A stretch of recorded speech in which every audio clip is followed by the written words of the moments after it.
Bring me my shochu, come, come.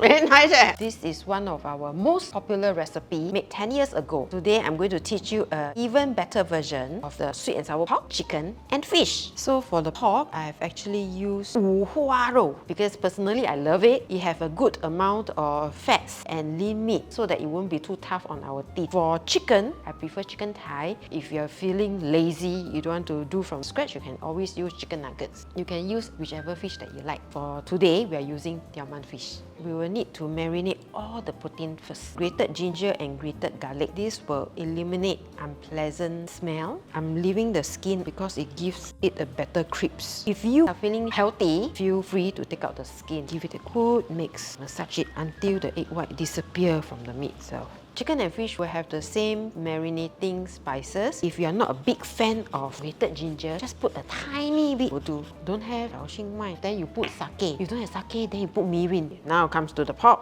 We transfer the pork to the big mixing bowl. We will set this aside for about 15 to 20 minutes. When our meat are all sitting there marinating, we will now prep our vegetables. I've got this green and red apple, all cut in bite size. Then Starguest pineapple. I especially choose this fresh pineapple as compared to the canned one because canned one is actually soaked in a sugar water. The texture of the pineapple is actually softer. It's not exactly the texture that I'm looking for, but if you guys prefer the canned one, please feel free to use so. You can always replace it with lychee or longan. I'm not a big fan of onion, but if you like onion, you can always use the yellow one or the red one. And there's another vegetable that can use instead of capsicum from China, the chili. Screw chili. Long, crispy, tastes a bit like capsicum, but a bit more spicy, but it's very fragrant.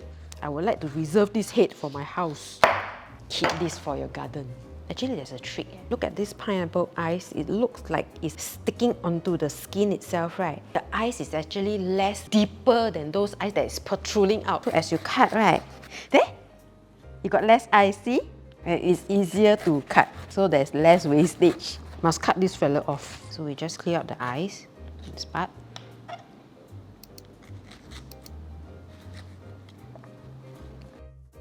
Yeah, you're good to go.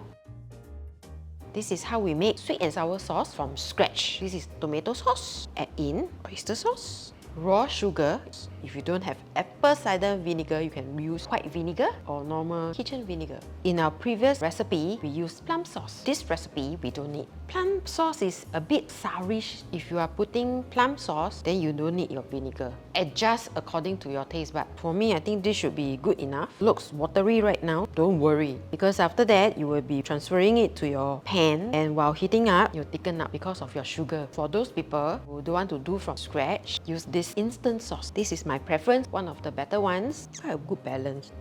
But the self-made one got more power. People who like a bit more spicy, you can put your chili sauce inside also. For the fish, we're going to use the air fryer. So this is a hack version. Those who don't like oily kitchen, they can use this one. So I'm going to coat the fish with the flour first, dust out the excess, and then transfer it to the air fryer. Okay, so we'll air fry this for about 6 minutes on each side. Now we'll coat the pork and chicken. Wet hand, dry hand. Personally, I like dry batter. Due to our humidity in Singapore, it's better for us to do a dry batter that will maintain the crisp. If we are using the wet batter, your environment have to be like air-conditioned kind of thing to control the crisp. See? The bubble here, the shimmering here, it's almost ready to fry already. Okay, here we come where the magic happens. Do not be afraid, go in. For the first fry, we don't need to fry until it's completely cooked. 70 to 80% cooked. It's not entirely crispy yet because we will do a second fry. The temperature for the first fry would be about 170 degrees Celsius. This is the pale golden color that we are trying to achieve for the first fry. So this is good for people who are having parties. So you can do the first fry first, and then you wait for your guests to arrive. Then you do the second fry and the coating. It will be very crispy. This second fry, we will actually extract out the excess oil from the protein itself and seals in the moisture. It's about 180 to 200 degrees Celsius until the chicken is golden. Okay, so just now when we put in the chicken, the sound of the bubbling is quite loud, right? So as time goes by, when it's almost ready, you will hear that the bubbling sound gets lighter and softer. That's when it tells you that it's almost done. Ta-da! And look at how golden the color is. For the oil, you can keep reusing. But once like this, you cannot see the bottom of the pot. That means it's time to dispose and change a new batch of oil. Now we will put some oil sauce into the hot pan. So we heat it up, saute it until it dries up a bit. So you'll see the big bubbles. We will put in our vegetables. So the reason why I'm putting my veggie last is because I still want my veggie to stay crisp. For those who like the softer version of the veggie, you can put your veggie first, then your sauce last. I just want it to lightly coat my protein. Now we can fry our sweet and sour pork and chicken. For this dish, actually we wanted to add cornstarch slurry. For this instant, we don't need because the sauce has already thickened up and it coats the chicken evenly. Taste test time! Let's go! Taste the fish first. Air fryer version. The protein is actually very soft. The taste of it is very subtle actually. Not too heavy, not too bad.